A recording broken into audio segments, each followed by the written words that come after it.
Assalamualaikum warahmatullahi wabarakatuh. Good morning student, how are you? Ya anak-anak, kali ini bertemu lagi dengan teacher. Hari ini kita akan belajar tematik tema C, peduli terhadap makhluk hidup. Subtema 3, ayo cinta lingkungan, pembelajaran 1. Sudah siap semuanya untuk belajar hari ini? Simak baik-baik videonya ya. Baik, kita masuk ke materi lingkungan ya. Lingkungan adalah segala sesuatu yang ada di sekitar kita, baik makhluk hidup maupun benda mati. Lingkungan adalah tempat kita berada. Dari lingkungan terkecil yaitu kamar hingga lingkungan di luar rumah, kita menjadi bagian di dalamnya. Oleh karena itu kita harus membuat lingkungan menjadi sehat untuk ditempati. Nah, perhatikan gambar berikut. Ini adalah contoh lingkungan yang sehat. Apa saja ciri-cirinya? Sebelumnya teacher artikan ya, lingkungan sehat itu adalah lingkungan yang mendukung penghuninya untuk hidup sehat. Lingkungan sehat membuat penghuninya terhindar dari penyebab gangguan kesehatan. Manusia memerlukan lingkungan yang sehat agar dapat tumbuh sehat. Ciri-ciri dari lingkungan sehat adalah sumber air bersih dan tidak tercemar. Saluran pembuangan air kotor lancar sehingga tidak ada air kotor yang menggenang. Udara bersih, segar dan terasa sejuk. Banyak tumbuhan hijau yang tumbuh dengan subur dan tertata rapi. Tidak ada sampah yang berserakan, serta tidak ada binatang pembawa penyakit seperti lalat, kecoa, dan tikus. Manfaat lingkungan sehat. Nah, berikut ini adalah manfaat lingkungan sehat. Lingkungan indah dipandang. Memiliki kualitas udara yang baik karena banyak tumbuhan yang dapat membersihkan udara dari polusi. Jauh dari berbagai macam penyakit. Tidak ada sampah berarti tidak ada sumber penyakit. Kesehatan penghuni yang tinggal di dalamnya menjadi baik. Lebih tenang dalam menjalankan kegiatan sehari-hari. Terhindar dari bencana, lingkungan sehat menjauhkan penghuninya dari bencana banjir dan longsor. Lingkungan tidak sehat. Nah, lingkungan tidak sehat merupakan kebalikan dari lingkungan sehat. Lingkungan tidak sehat tidak mendukung penghuninya untuk hidup sehat. Baik udara, air maupun tanah tidak lagi bersih sehingga membuat penghuninya tidak sehat. Nah, ini adalah contoh lingkungan tidak sehat di mana banyak sampah yang berserakan. Ciri dari lingkungan tidak sehat yaitu sumber air tidak bersih dan tercemar, saluran pembuangan air kotor tidak lancar sehingga air kotor menggenang. Udara kotor karena banyak asap dan debu, terutama asap kendaraan dan asap pabrik ya. Sampah berserakan karena tidak dibuang pada tempatnya, dihinggapi lalat dan menimbulkan bau busuk. Lingkungan menjadi gersang karena tumbuhan tidak dapat tumbuh dengan subur sehingga lingkungan menjadi gersang. Akibat lingkungan tidak sehat, Air yang tercemar dapat menyebabkan penyakit kulit seperti panu, ya, kutu air. Nah, kemudian juga penyakit diare. Udara yang tercemar menyebabkan penyakit pernapasan dan pandangan terganggu oleh asap atau debu. Kemudian, tanaman tidak dapat tumbuh subur karena tanah yang tercemar.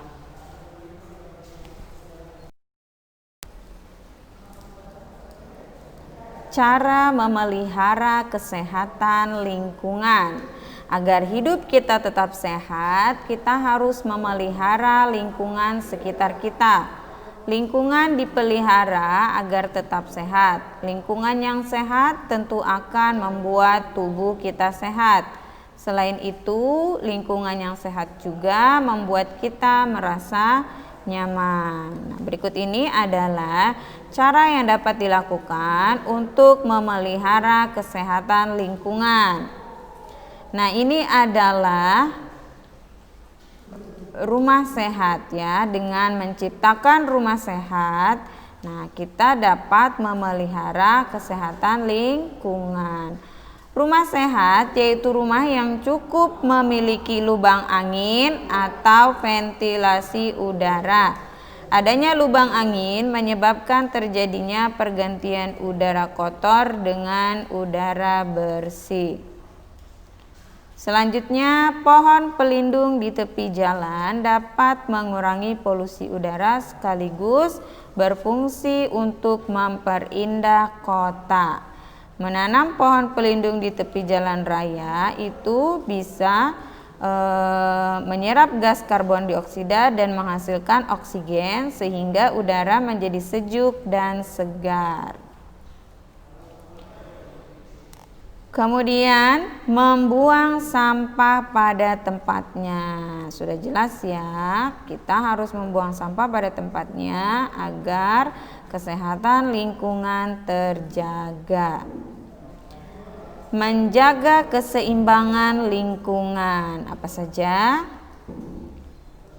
Yang pertama, mengolah limbah sebelum dibuang. Kemudian, menjaga kelestarian hutan dan daur ulang sampah.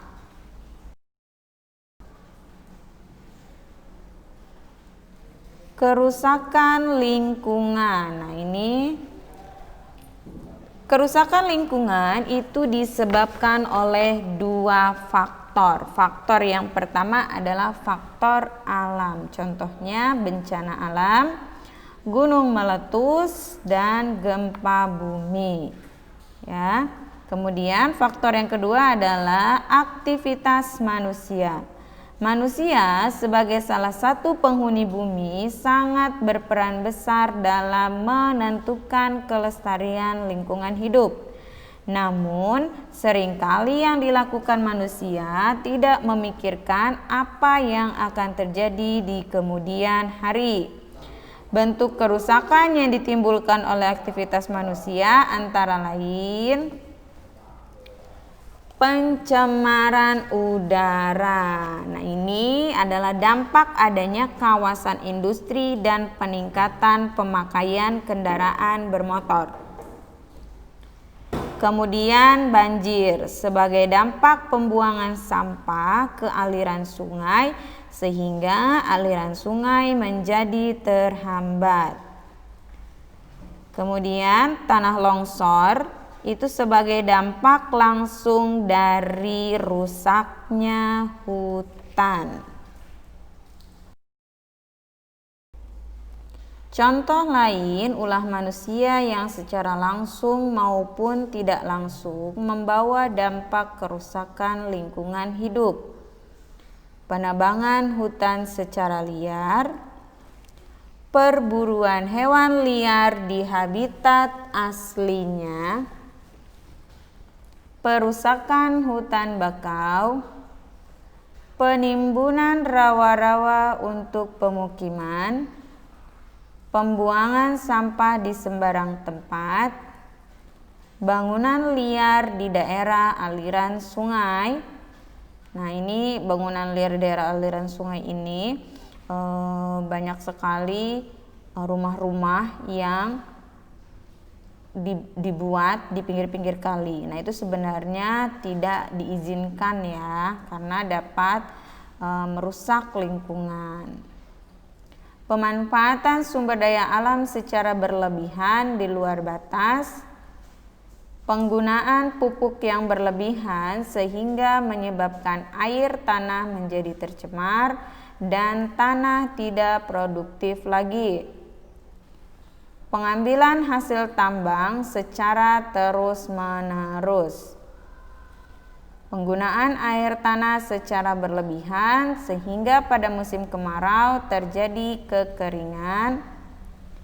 Penggunaan bom ikan dan pembuangan limbah ke laut mengakibatkan air laut menjadi tercemar dan terumbu karang banyak yang rusak sehingga ikan-ikan banyak yang mati.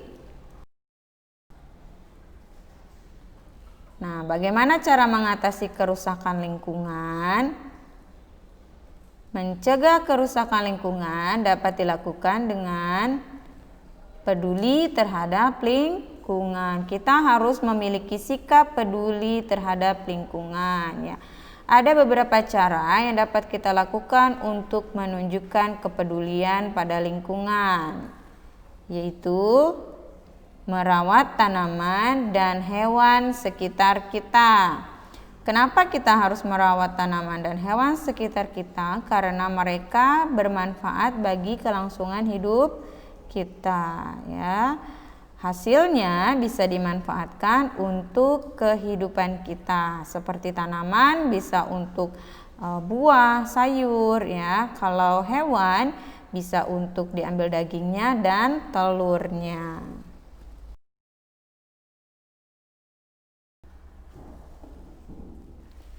Membuat karangan. Nah, kali ini kita akan belajar cara membuat karangan.